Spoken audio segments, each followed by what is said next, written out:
dan barangnya disita di Bea Cukai Kuala Namu dan dibongkar. Sekarang saya tanya ke kalian, apakah seorang dokter melakukan seorang dokter nggak akan mungkin menjalani tega menjual merek ini ke Anda? Ini dokter masukin aja langsung sebenarnya kalau menjual tega. Dan dokter membongkar itu. Begitu dokter bongkar naik lah. Wah, dianggap dokter bilang fix bukan dokter just-tipper. Faktanya dia just-tipper beneran. Dan kemarin dokter dengan informasi dipanggil di Polres Medan. Ya, jadi P19. Orangnya digoreng. Kok tahu P19? Dokter tahu itulah haknya dokter tahu. Dokter pengen tahu sampai kapan ini kasusnya berjalan. Kenapa kok takut banget untuk melakukan SP3? Kalau memang dia benar-benar just-tipper. Fix 1000% dia just-tipper. Semua bukti menandakan dia just-tipper. Nggak terelakkan lagi. Ya. Untuk kedua, TSK yang kedua di Polres Jakarta Selatan. Jadi dokter dinaikkan status tersangka di Jakarta Selatan. Kenapa? Karena dokter membuat konten di akun dokter detektif yang saat ini disita oleh Polres Jakarta Selatan sudah kurang lebih 6 bulan.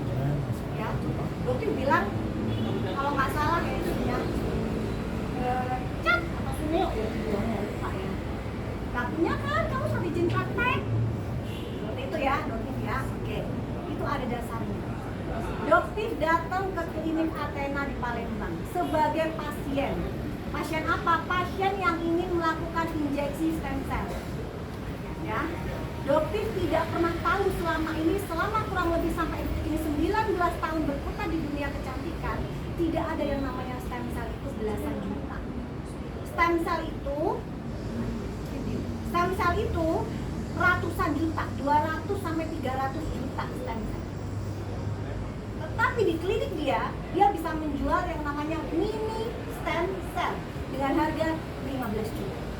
Tertarik dong dokter? Wah, ini kayak inovasi baru. Nah, pada saat dokter kesana, ya dokter datang. Pada saat dokter datang sana tidak ada yang namanya pelang dokter. Ya, tidak ada yang namanya pelang dokter Richard. Tidak ada. Oke? Nah, dokter masuk ke situ. Dokter cari, lihat mana sih izin prakteknya Richard. Dokter keliling ruangan di situ. Tidak satu pun. Ya, itu pada saat dokter di sana tidak seorang diri. Dan dokter mendaftar sebagai pasien atas nama dokter sendiri. Jadi jangan nanti nyamar, nggak ada. Dokter memberikan identitas asli. Ya, jadi dokter sebagai pasien itu identitas asli. Oke, dan akhirnya dokter ketemu dengan dokter di situ. Mereka mulai ketakutan. Dokter di situ dia bilang ini dokter ya. Apa yang dokter katakan? Iya, saya mau tanya. Ini stem cell apa? Anda bisa memberikan, ini bisa memberikan 15 juta. Saya mau stem cell. Dan di situ dokternya mengakui, dok, itu bukan stem cell, itu adalah stem cell. Jadinya apa? Selama ini Anda, DRL, diduga sudah melakukan penipuan kepada konsumen di klinik. Ya, dan saya tanya, apakah DRL punya surat izin praktek? Karena saya tidak melihat itu. Dan apa yang dokternya katakan pada saat itu? Iya, dokternya sendiri nggak tahu. Dokter kliniknya sendiri aja nggak tahu dia punya surat izin praktek. Coba sah dong kalau dokter bilang Richard nggak punya surat izin praktek.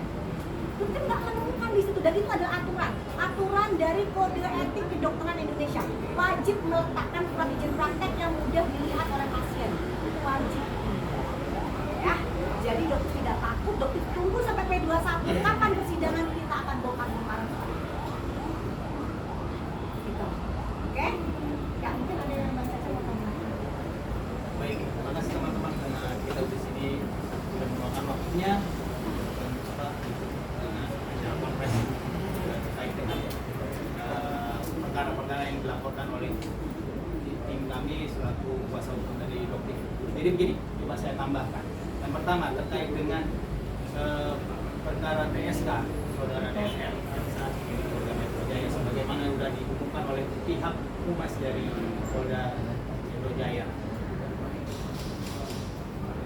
bahwa yang kita laporkan ini terkait dengan undang-undang perlindungan konsumen dan undang-undang kesehatan. Jadi pada intinya dalam apapun yang dari pasal yang kita laporkan dan laporan kita kepada saudara ADRL ini,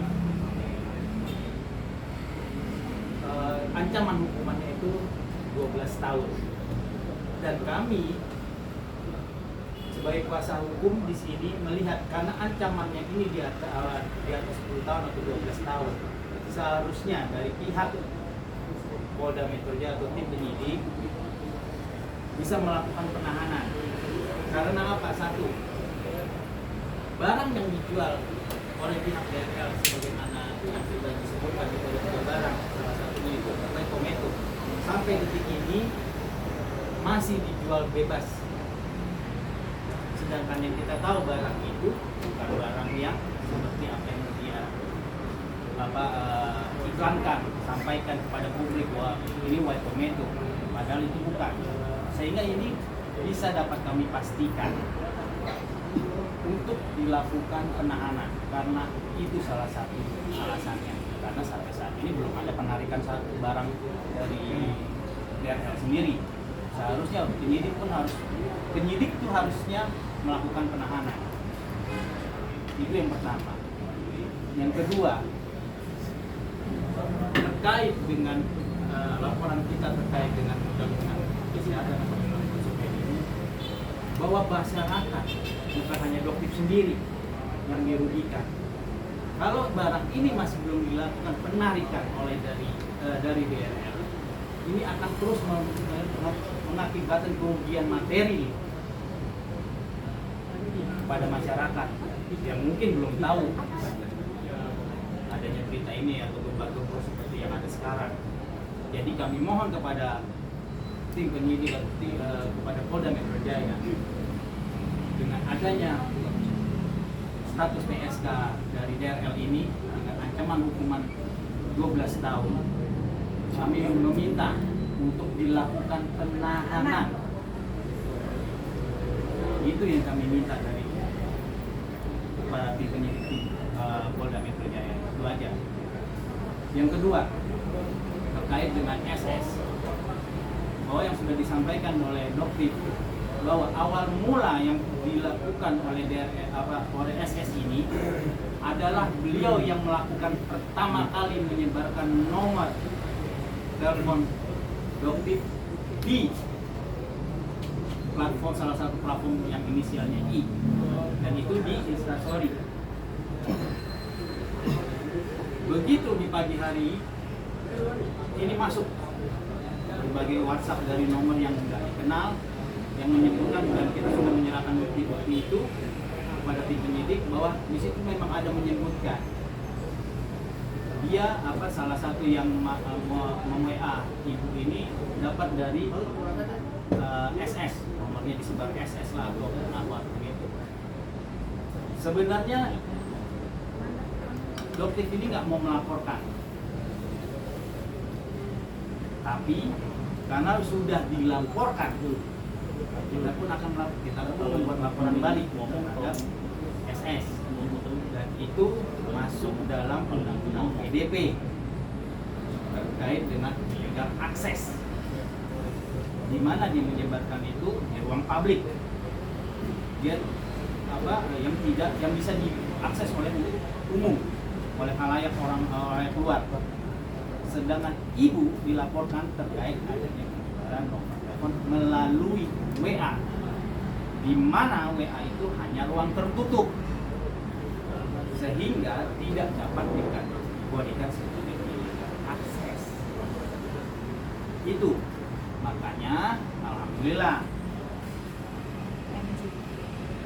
tim penyidik cyber PMJ menetapkan beliau itu dan naik ke tingkat penyidikan dan akan dipanggil.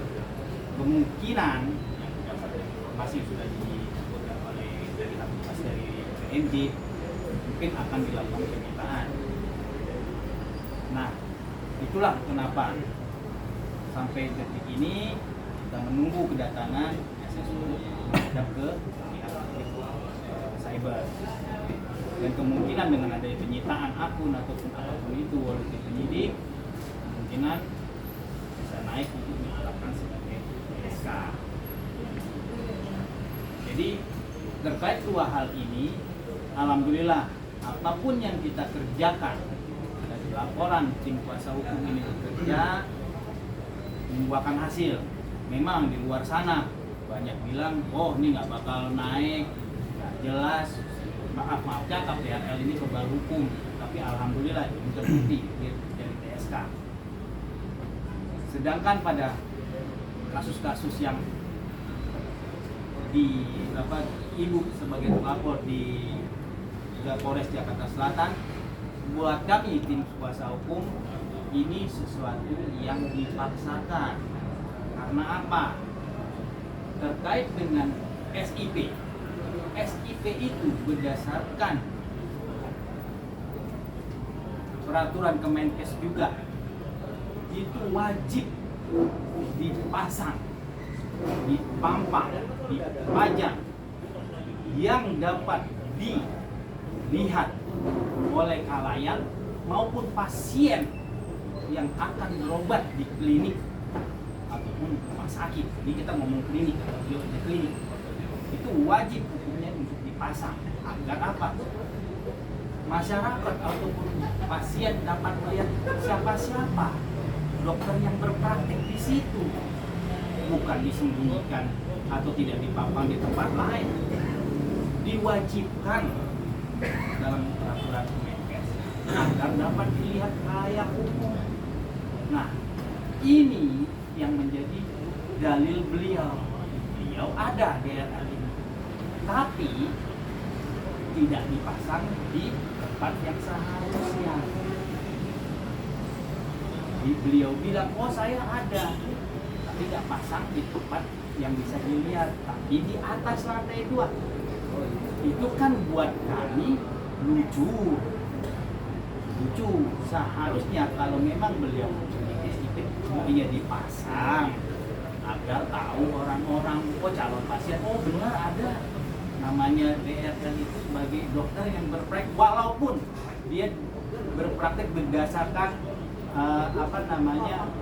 kontrol, tapi wajib hukumnya siapapun yang berpraktek baik klinik mandiri ataupun rumah sakit, wajib hukumnya setiap dokter atau perawat tenaga medis yang berpraktek di situ harus memasang plat nama dan SIP-nya. Itu.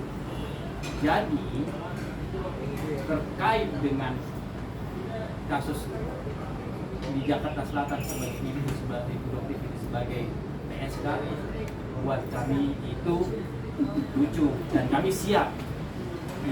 Alhamdulillah ibu pun siap. Cepetan.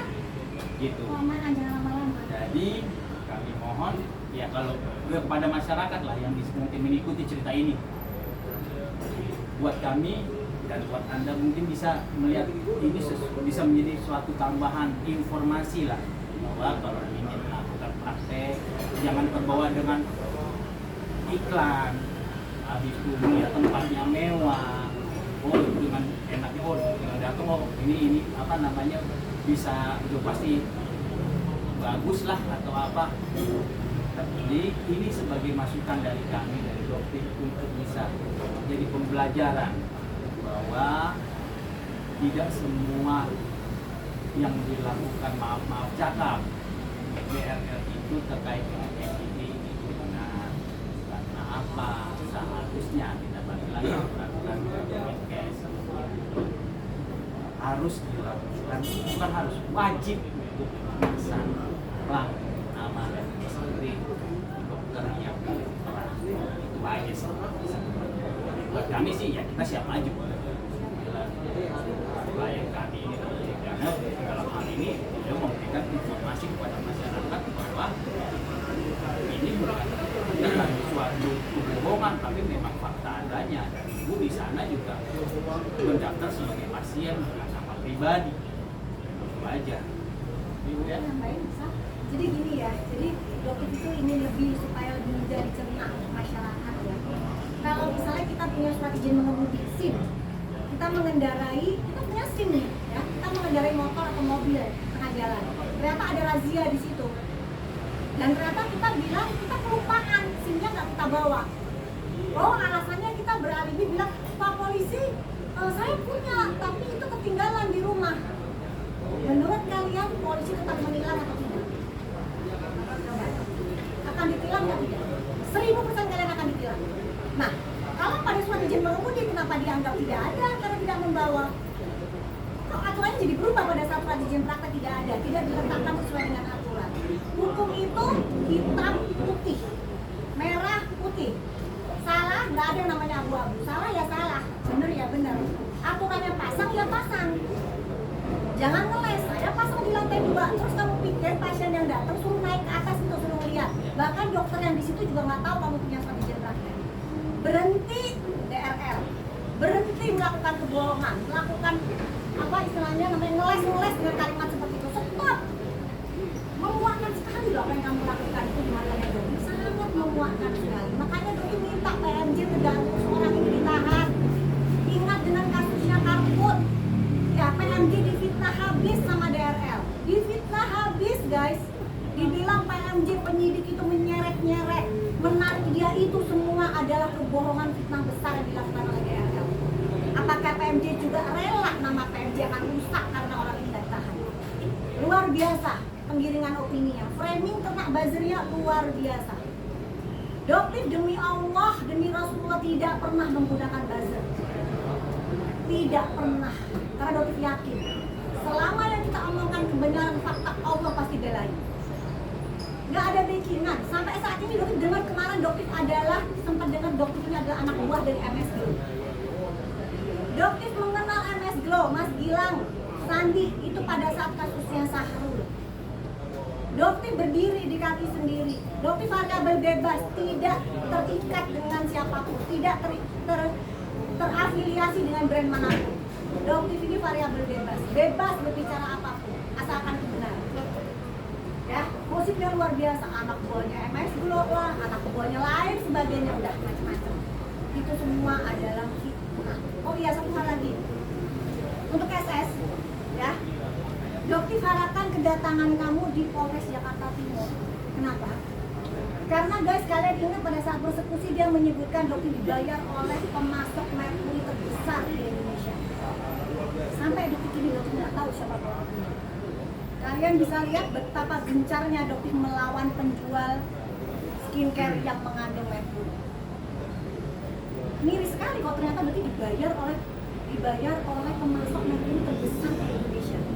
SS, kamu yang tahu siapa orangnya, tampil ke depan, lakukan press con, sebarkan siapa manusia itu, laporkan manusia itu, ya. Jangan cuma bisa berkoar-koar di persekusi itu, secara live kamu sudah sebarkan, kamu begitu PD-nya, ya, kamu sebarkan fitnah itu, sampaikan siapa manusianya. Sekarang kan anggarannya kemana-mana, kok HS lah, ke sini lah, kok ini lah, kok itu. Sampaikan siapa manusianya, ya, biar nanti penyidik nanti akan memeriksa orang itu. Ada nggak aliran dana ke dokter kan gitu, kita bongkar, ayo. Jangan cuma di media, jangan cuma pada saat persekusi kamu lakukan petentang-petenteng, dipanggil di Polres Jakarta Timur kagak datang, DRG pun nggak datang. Kan bilang pada saat itu, lihat ya ini yang memeras bla bla bla, ketawa sini kenapa? Oh, tapi nggak tahu ini semua bisa kena pidana loh. Tapi nggak melakukan itu. Kejadian sebenarnya seperti itu, tapi framing media luar biasa hebat. Dan waktu yang akan membuktikan, laporan dokter semuanya akan naik dengan fakta dan data yang jelas. Ya, jadi kepada SS sekali lagi, dokter dengan benar-benar mohon dengan sangat ya dokter ya kepada saudara SS, sampaikan itu siapa manusia. Jangan ada fitnah. Kasihan orang yang nggak sebenarnya nggak produksi itu dibilang produksi itu. Karena gilingan omongan kamu. Dan dokter siap menjalani jika memang menerima dana dari pemasok merkuri terbesar di Indonesia. Hukum orang itu. Kalian untuk para mafia skincare senang nggak kalau dokter masuk karena pengen kemudian undang-undang ITE itu nggak mungkin ditahan, itu nggak tahu. Kalau undang-undang ITE dokter nggak akan takut. Pemasok merkuri, penyebar merkuri, penjual merkuri itu 12 tahun. Masuk dokter. Ayo dong cari buktinya. Ya. Masuk itu. Ayo, dokter kasih clue kalian. Buat kalian yang musuh-musuhnya dokter, kasih clue gampang masukin dokter.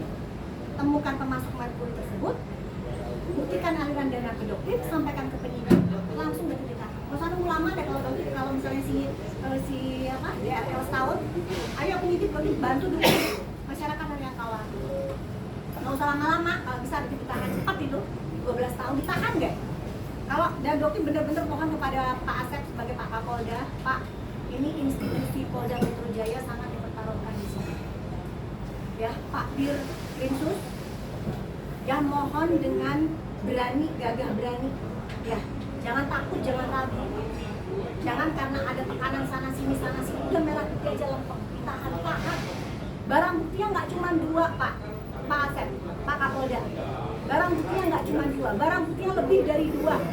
Ancaman penahanan di atas 5 tahun, layak untuk ditahan. Ya, biar ada jeraknya di manusia. Biar dia nanti setelah dia ditahan, dia copot ke gelar PhD, dia bayar pajak mobil Rolls Royce. Ya, dia tarik tuh semua produk yang udah dia jual ke pasar, dia ganti uang kalian para korban proyek metode DNA Salmon, ratusan miliar guys, kalian wajib untuk minta itu. Kalian berhak untuk menerima itu. Ya, itu uang kalian. Gak ada di sini manusia kembali, mereka tidak akan mundur sedikit pun, apalagi takut kalian SS, DRL, DRG itu tuh gak takut sama kalian, Bokir, Justiper Medan, gak takut. Ya, berarti sampai detik ini tetap sama konsisten. Jadi akan lawan kalian semua. Selama kalian salah, berarti akan lawan. Ya, oke? Nah, ya. Oke, nggak ada pertanyaan kan? Udah pada paham semua ya? Mungkin satu dong pertanyaan.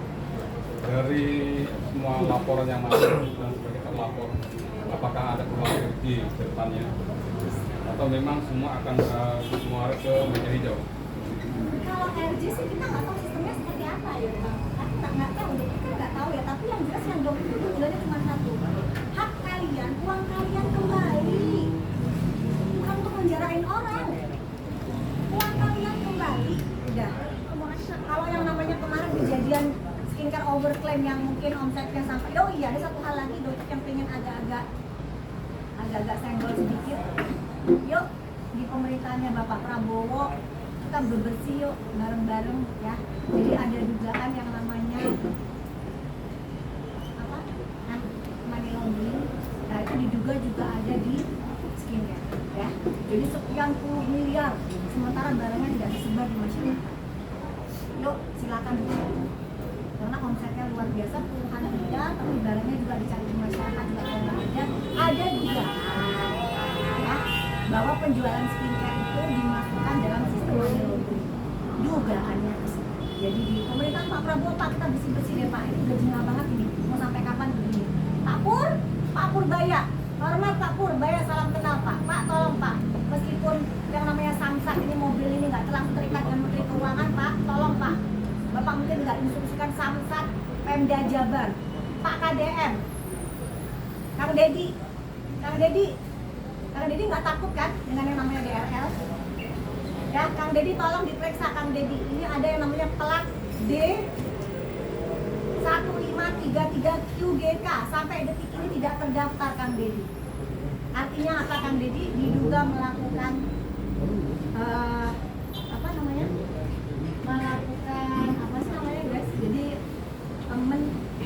menilap uang pajak ya, jadi tolong ditindak tegas, ditelusuri karena dokter cek memang tidak ada sampai detik ini tidak terdaftar nomor tersebut. Nomor itu adalah plat nomor sementara ya, digunakan untuk menghindari pembayaran pajak.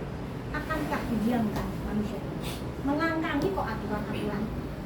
Dokter sudah sebar soal ini, nggak ada yang mau peduli. Bahkan Kang Dedi, dokter mohon ya, ini adalah momentum loh, ini momentum ya, mobil yang harganya 100 juta, 200 juta aja dikejar pajaknya. Ini mobil puluhan miliar Kang Dedi. Kang Dedi, tolong Kang Dedi ya, Samsat Jabar ya, tolong dikejar dengan plat yang tadi D1533 QGK gitu ya, oke? Udah segitu.